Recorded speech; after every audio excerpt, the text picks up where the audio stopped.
Hi guys, and welcome back to Scale Motor. Today we're going to be starting a new build. This one's going to be a car. It's the Trumpeter, or Trumpeter, I'm guessing it's Trumpeter, 1964 Ford Futura in 1/25th scale. So we're going to start off with the engine. I'm just going to be snipping a few bits off the sprue here. The snippers I'm using were pretty cheap from Amazon. They're Modelcraft, I believe.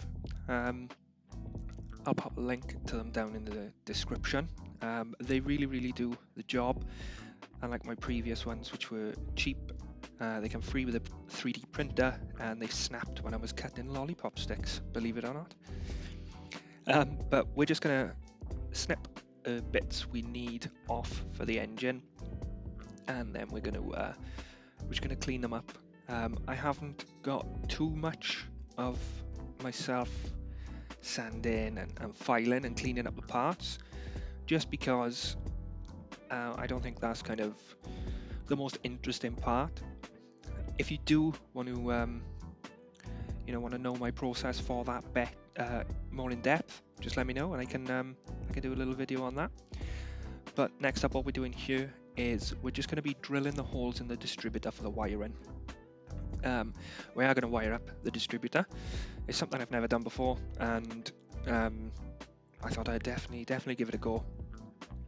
So I'm just using the basic Tamiya file just to file the top of the distributor, just to make it nice and flat and easier to drill. And then I'm using I believe it's a 0.4 drill bit in a cheap pin vise I got from Amazon. This did come with drill bits, but they were very good. The Duratool ones I've got there, again, aren't the best, but they do the job.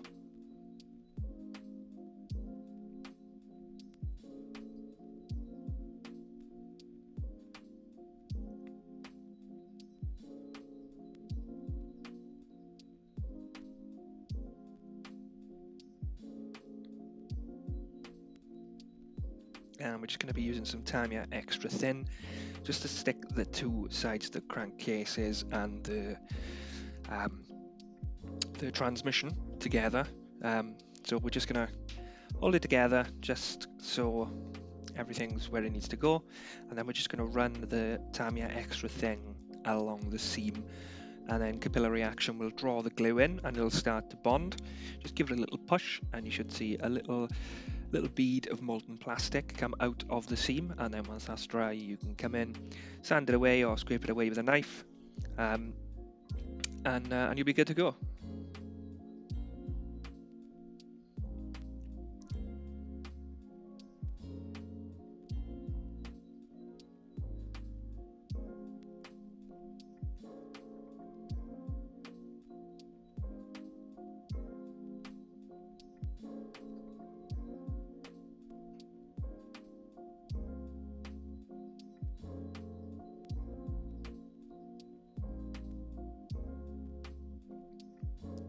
And I'm just periodically rubbing my thumb and my fingers together just to make sure I don't have any of that Tamiya extra thin left on my fingers, so when I grab a part I leave a nice big fingerprint.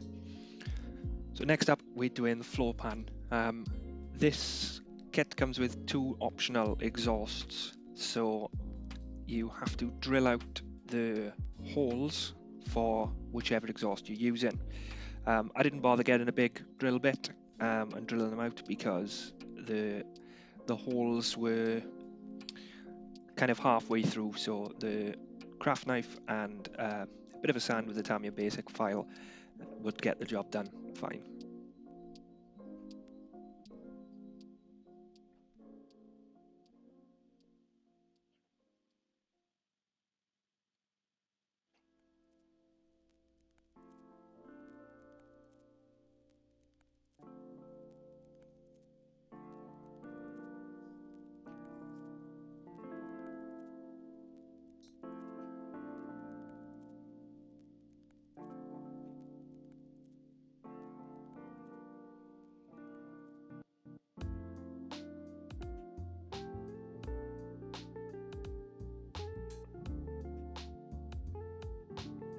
And then we're just using the knife again, just to slowly go around and get rid of any burrs or any kind of little bits of plastic left over.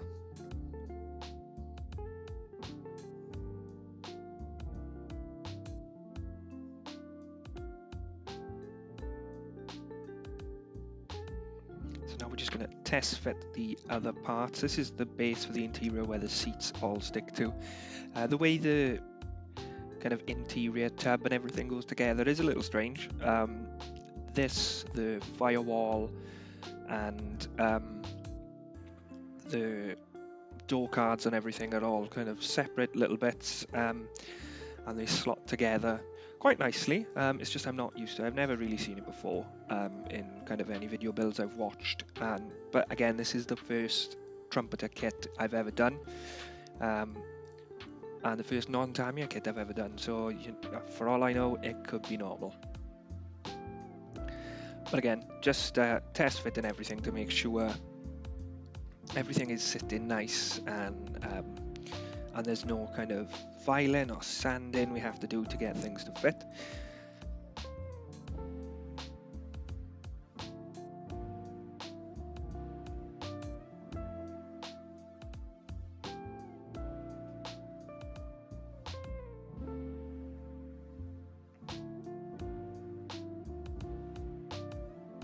So now we're just going to glue in the base of the interior.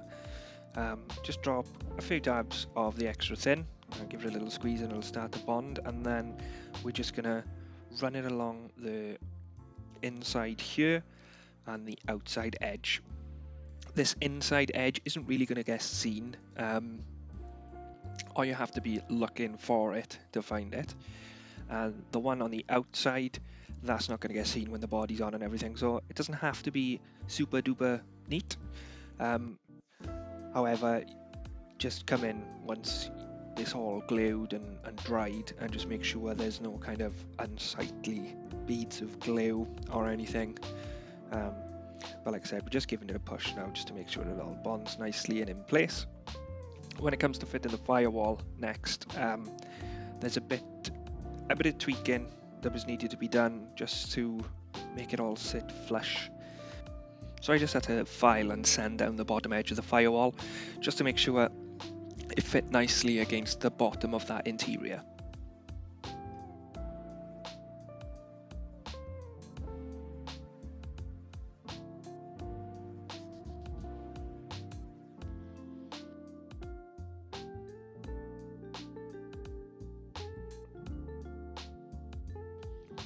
So we're just running the Tamiya extra thin just up the edge to make sure it fits.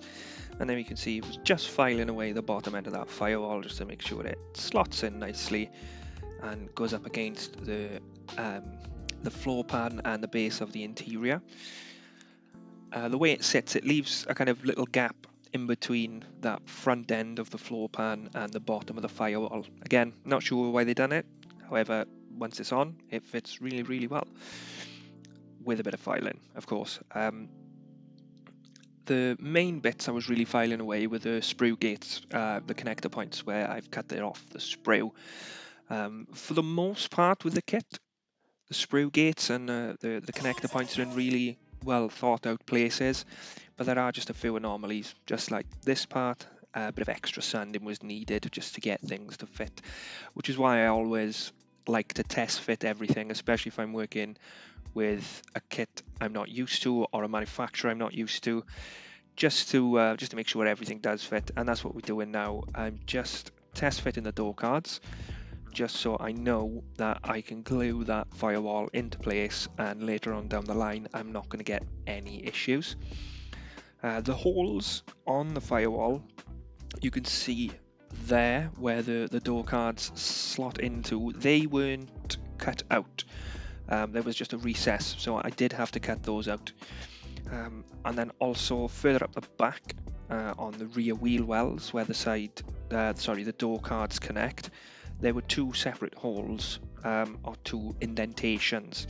So I'm not sure if the mold is used for another kit as well, or a different model, and they just kind of leave the two indentations there just so you know, they could be used with either kit.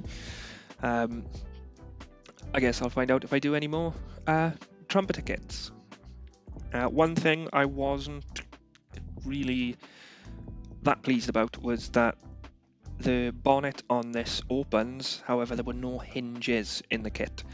Not too much of a problem, so I've just had to make my own up, but while I was kind of looking into doing this, I realised that old Fords would have the bonnet hinges mounted to the sides in the engine bay, and they have a sort of 4-bar mechanism for opening the bonnet which lifts it, kind of lifts the whole bonnet upwards while it tilts on the hinges, the way the 4-bar mechanism works. I didn't really have the skills to build that in 1/25th scale, so I've just done some standard kind of curved arms which attach underneath the scuttle panel on the body shell. For that I did have to modify the firewall ever so slightly. I just had to cut 2 grooves out, just so the hinges would go through and connect. If I did try to make the kind of side mounted hinges, I think this video would have been delayed a lot more.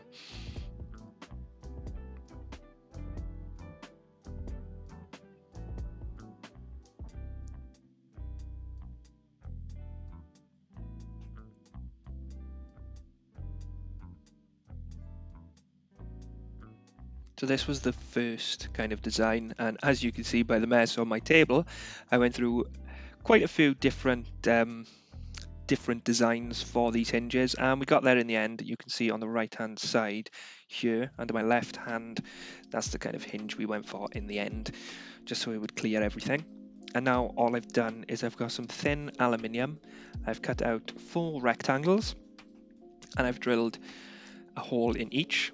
I've bent them into an L shape, and now I'm just mounting them to the underside of the scuttle panel, I believe it's called, on the car's body. And this is where our hinges are going to connect to.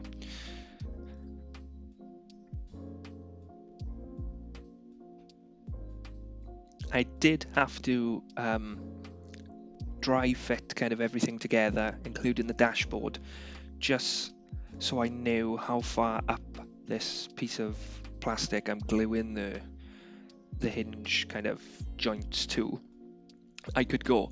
So what I done is I just put the dashboard in where it needed to go, flip the model upside down, and then just scribed a little line on the back end of the dashboard, so I could see where the dashboard was going to cover and where I'm free to stick things. And now again I've dry fitted things together, and I've popped the hinges in place, and I've just used a little bit of Albion Alloys brass tube to go through each hole and the hole on the hinge, just to hold them in place for the time being. What I'm doing now is I'm just marking the side of the engine bay where there's any interference with the hinges. So wherever the hinge touches, I'm just scribbling with a mechanical pencil, and then what I'm going to do is we're going to take the body off, pretty much take it all apart, which you'll see here now, and then we're just going to come in with a file and just start removing a bit of material. I didn't want to cut another chunk out because I'd end up with another big unsightly hole in the side, and that combined with the big holes I've had to cut in the firewall would just look a bit, I don't know if they would look bad, but in my mind it would draw too much attention. So I've just gone in with a file and just tried to remove a little bit of material at like a 45-degree angle, so there's still plastic there, however we've just removed some material so the hinges don't interfere. Now we've done this on both sides. I don't think both sides needed it, one did, however just for the sake of symmetry I done it on the other side, and when it's all dry fit together I don't think it looks too bad.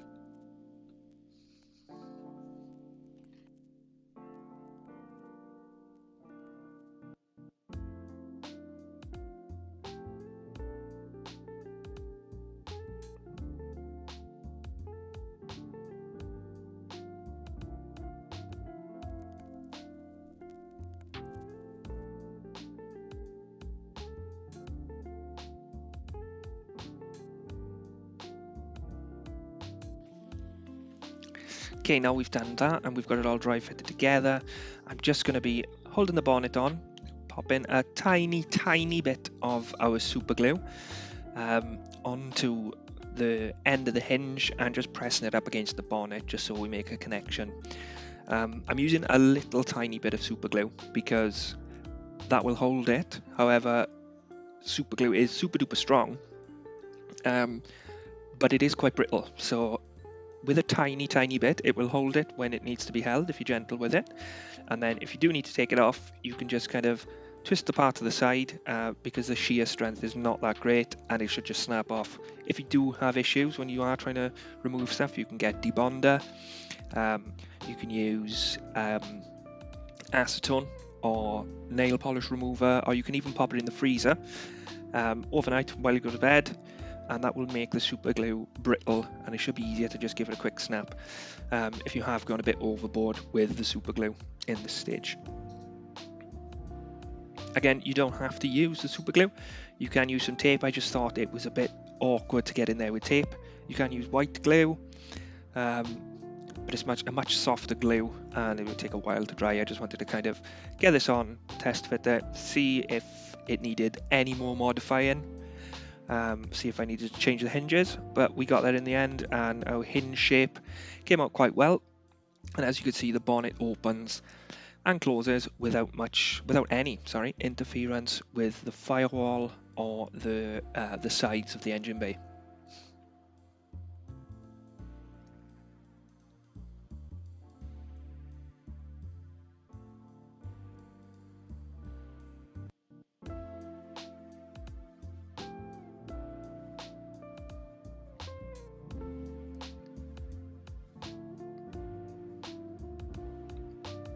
Next up, we are moving on to painting. So we're going to be starting off with our Ultimate Gloss Black Primer. We're going to be using this to prime all the chassis and the engine parts. We're just going to start with a nice light dusty coat, and then we'll come in with, I think it's 3 in total I used on these, because I did go a little bit thicker with my coats just because I've been using this for a while now, and the longer you use this primer, the more you realize you can push it a bit. However, I would suggest starting off with light coats because you can't really go wrong. If you're just building up the light coats, you'll definitely get the desired effect.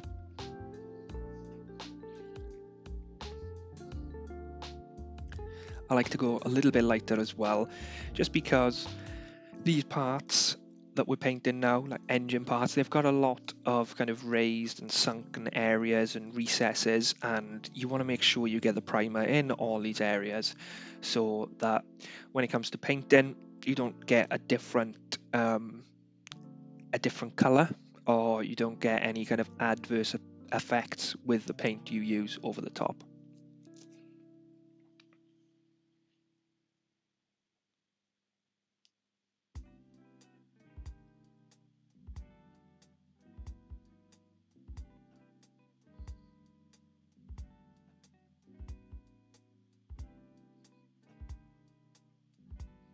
If you do go down the thicker road, like I'm doing here, don't worry, it can look a little patchy, and it can look like it's dry and uneven. That's nothing to worry about. Once you kind of put your next few coats on and fill out the area, it'll look great, and you won't be able to see the difference. You won't be able to see a texture.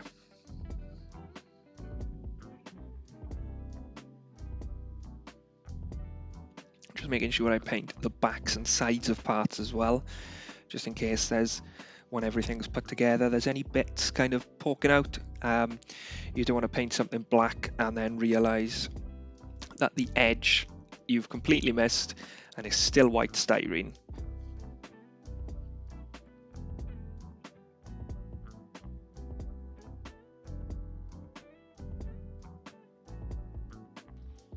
These are little bits of plastic I've just cut out to change the position of the front wheels.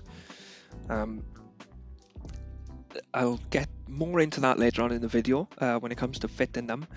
However, the car, when it was bone stock out of the box, it didn't look that great the way it was sitting. I mean, it looked stock and it was sitting quite high, so I realized then I wanted to lower it, and I also realized at that time I wasn't really happy with the kit wheels. They were great, however they didn't really suit the style that I was going for with the ride height. So we have got some aftermarket wheels, which I'll show later on in the video.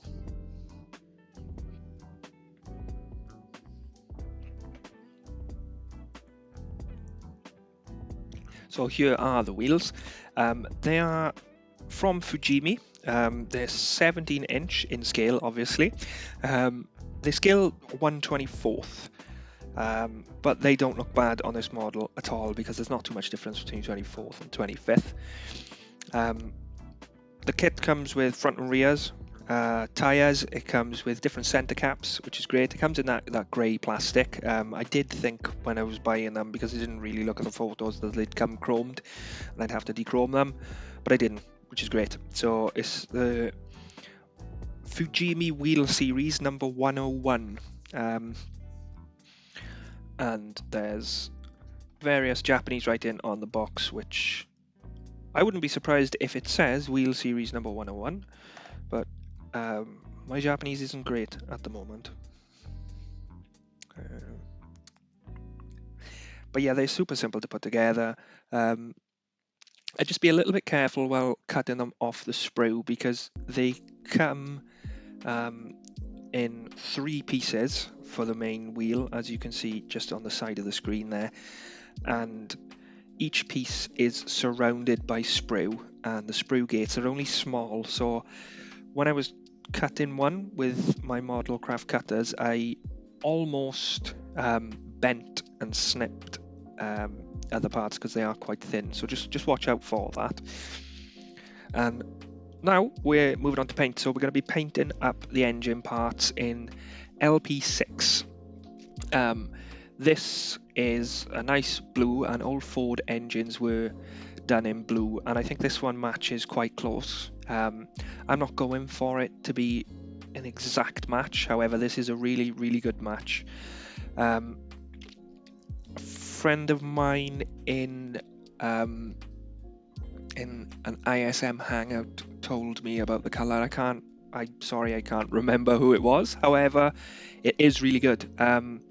It is a really good match, which you'll see later on in the video. But we're just going to thin this with the Tamiya Lacquer thinner with retarder, and I've thinned it about 70%.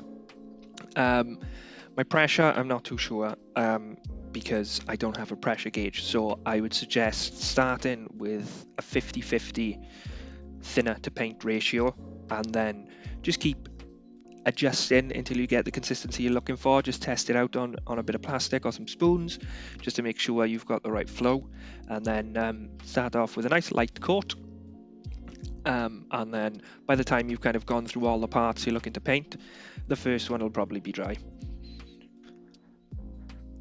And now we're going to be using the Tamiya LP1 gloss black, and we're going to be using this for all the metallic parts, so we want a nice shiny glossy black base. The Ultimate Gloss Black Primer does give a nice glossy base. However, I like to go over with the LP anyway, just to get it as smooth and as glossy as I possibly can, because the glossier the better when you're painting chrome and other metallics.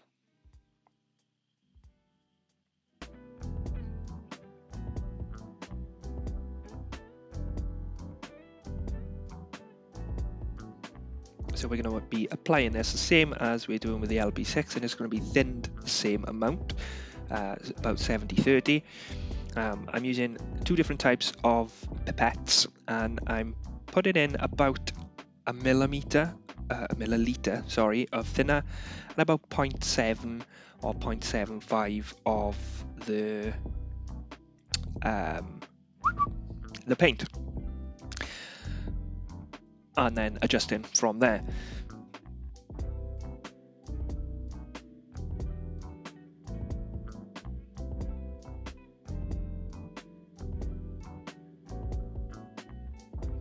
So once we've done 1 or 2 thinner coats, we're going to come in with a thicker one for our final coat, just to get that as glossy as possible. I like to, for my last coat, I like to paint it on quite thick, just kind of before the point it looks like it's going to run, just so you've got a nice smooth glassy effect.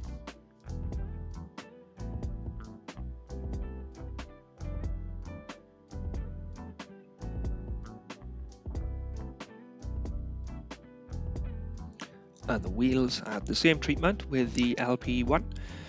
Again, just because we want a nice, smooth, glossy finish, so we can come in with our chrome and other metallics once we're done with our black base.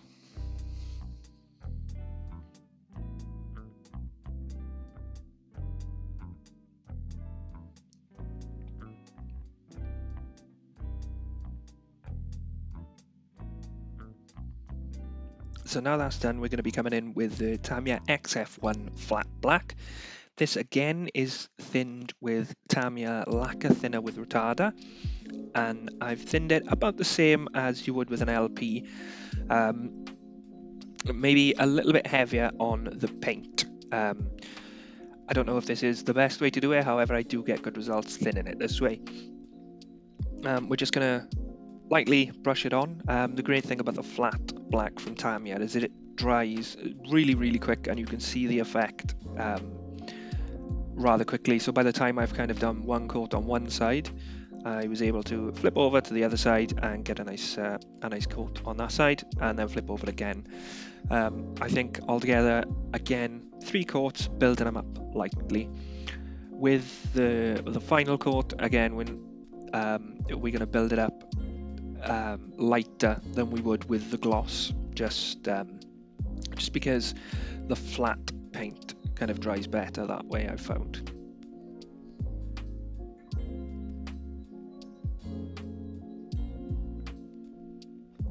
And then we've got a couple of other chassis pieces we're going to be painting now, and also the engine bay. We're going to be doing this in metallic blue X13. This is again thinned with the Tamiya Lacquer thinner with retarder. The metallic blue wasn't that fun to spray. It comes out lovely, however if you do go a bit thick with it, the kind of metallic particles seem to kind of build up in one area, and the area can start to look really silver compared to the rest. So after my 3rd coat on all these pieces, I did end up going over again a couple of areas, just very lightly, again with the airbrush, just to kind of tone down the silver and bring it back into that kind of metallic blue.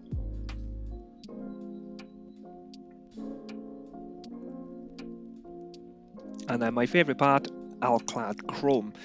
We're going to be using this for a good few things, a couple of chassis pieces and the wheels.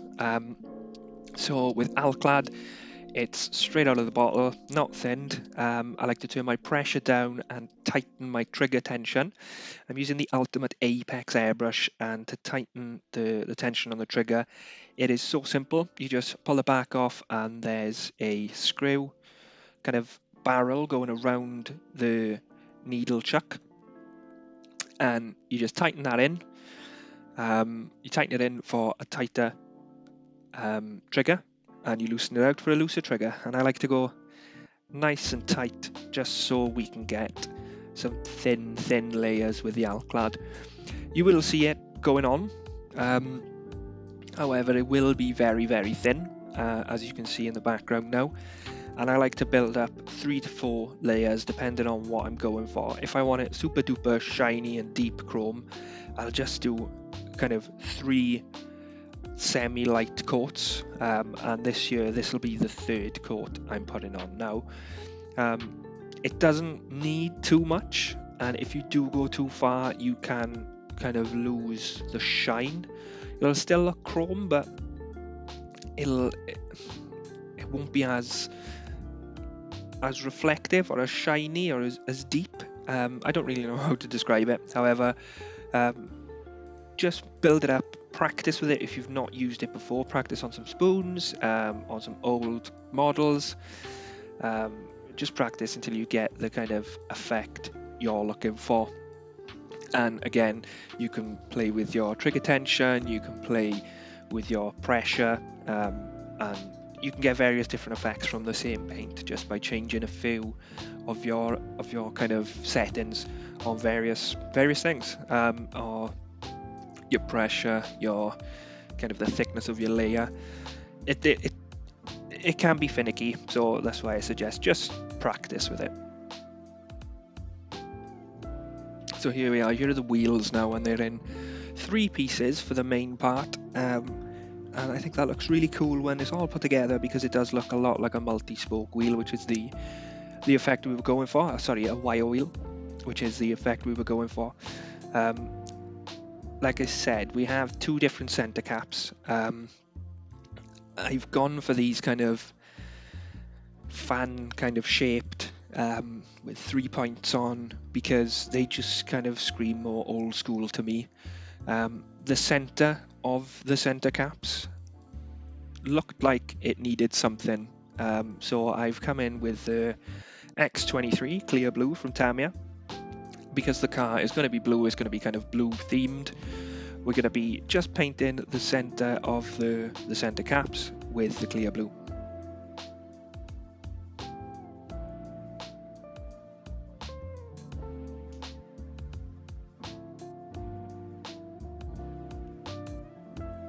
And this is straight out of the bottle, sorry, and thinned.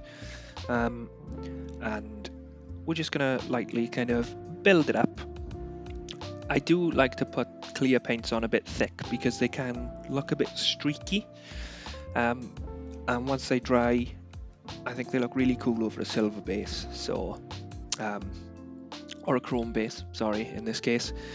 However, with the clear paints, if you are trying to get a kind of coloured chrome effect, you do need a nice shiny chrome underneath. Now we're going to be using the LP6 to paint our suspension springs. It's going to be the same colour as the engine. I wasn't overly impressed with the suspension from the kit. It was very, very basic, and I was going to scratch build my own. However, after lowering, I did realise that they're not going to be seen. So I opted for the ones in the kit, and I'm just going to dry brush the LP paint over the top. So the springs were painted in black, gloss black primer, and we're just getting a bit of paint on the brush, wiping most of it off on a piece of tissue or a wet wipe, which is what I'm using there, which I've used a lot for dry brushing, and just brushing it over the springs just so the paint catches the high points. And then I'm going to come in with the panel line accent colour from Tamiya, and we're going to be using this just to catch all the recesses, just to kind of give a shadowy depth effect to most of the parts, just so they don't look so flat and you get a bit of visual interest. I went through and over all the metallic pieces with this. Apart from the wheels, I wanted to keep them as shiny as possible, so we're just going to put it on really thick the way I do it, and then we just grab a completely dry cotton bud and just start wiping, just to kind of pull away some of that excess. If it does pool on a bit too much, that's not a problem. If you're using the cotton bud, you can just put it straight in that pool of panel liner and it'll wick it up, and you will be left with just enough in the areas you're looking to kind of highlight or low light. And then if it does dry and you've got streaks or puddles where you didn't want them, you can come in with a cotton bud with some lighter fluid or some mineral spirits or enamel thinner and remove any excess. Just put a little bit on though, because if you're using a lot of thinner or something, you can end up kind of pulling away the paint underneath.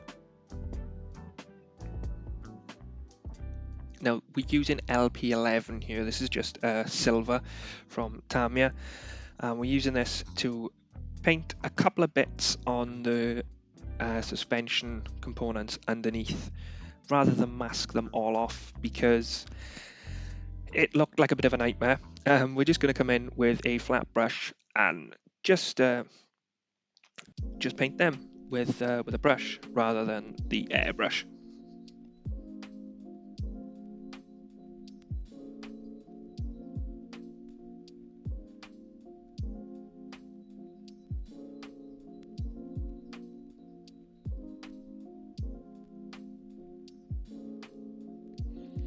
And now we've done the lowlights, I'm going to come in and do some highlights. So I'm using the AK True Metal. I absolutely love this stuff. I did do a kind of video review on kind of my first attempt using it, and it was one of my first videos on YouTube. And at that point, I didn't realize its potential. So it can be used for big areas and it can turn out quite well.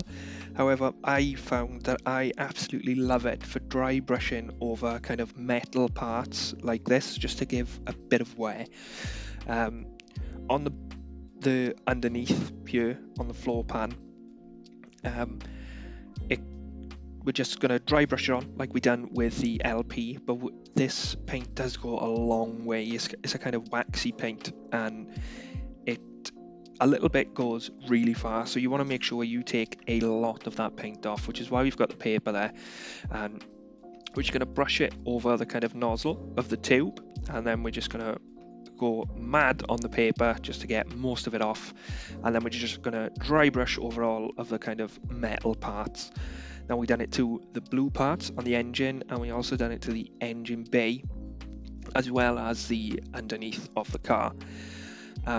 And this just kind of gives a little bit of wear to the edges, just so things don't look brand new and pristine. And with this being a 1964 car, it's old, and I didn't want it to be a show car. I just wanted it to be a looked after car, shall we say.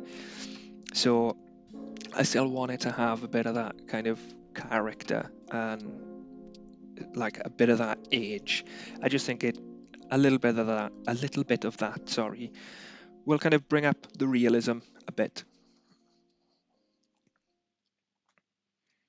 So now there were a couple of bits I did have to kind of scrape with the hobby knife, and that was just because of the paint build-up. They wouldn't go into the locating points, but not a problem. Just scrape away with the hobby knife, and it can go straight in, which is another reason why I love to test fit each part before I actually commit to gluing it, or before I put any glue anywhere else.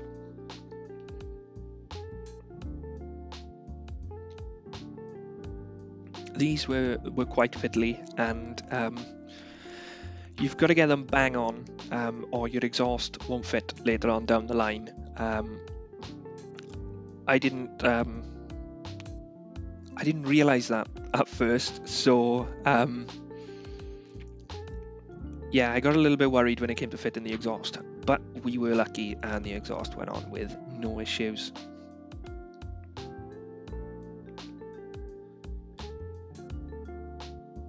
And this is our carburetor. Now it comes with two options. There's two different carburetors. That kind of plate on top, which is the intake.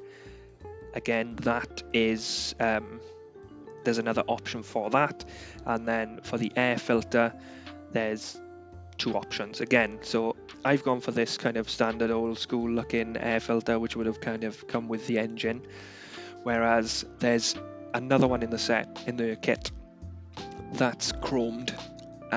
However, it looked a bit unrealistic, and even if we were to remove the chrome, it didn't look great, because it was meant to be a mesh, but it was a solid part. So we went for this one, and I do quite like it. I do like the kind of stock intake look. Again, it looks like a looked after car rather than a show car. And it looks like whoever owned it hasn't gone mad with engine modifications. They just want it to look nice.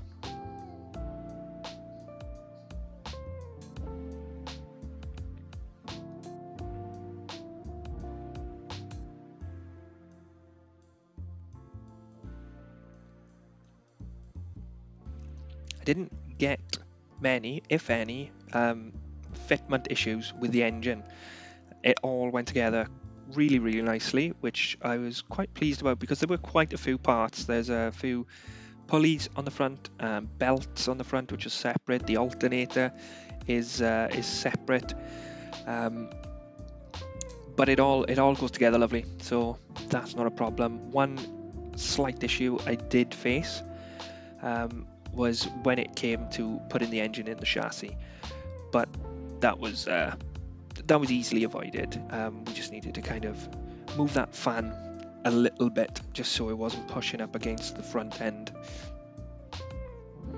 And now what I'm doing is I am just going to wire up the distributor. Now I didn't look at any kind of reference photos of the distributor just to make sure I was connecting up the wires to the correct place. However, I do know that the wires are going to come from the distributor and go to the spark plugs. So I don't know if my firing order is correct, but to be honest, I'm not that bothered. As long as the wires are there and going to where they need to go, that's all I'm happy with. The wire I'm using is a 0.3mm wire, and it's left over from a previous detail set I got with I believe it was the Honda RC213V from Top Studio, the detail set. I've got loads of this left over. They do give you loads. I was toying with using that really thin wire on the left hand side of the screen and then making up some tiny kind of wire guides, but I went against that in the end, and I just put 8 wires in and kind of bent them where they needed to go.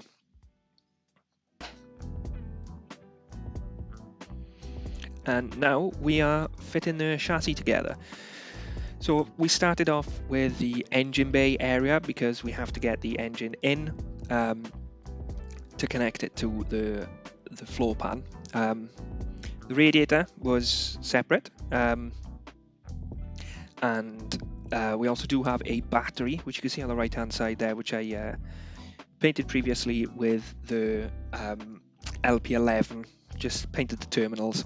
Again, I was going to wire it up, but this battery is kind of hidden down the bottom of the engine bay, and you're not really going to see it much unless you're taking the bonnet off, which I don't want because I went through a lot of effort building those hinges, so the bonnet is going to stay on.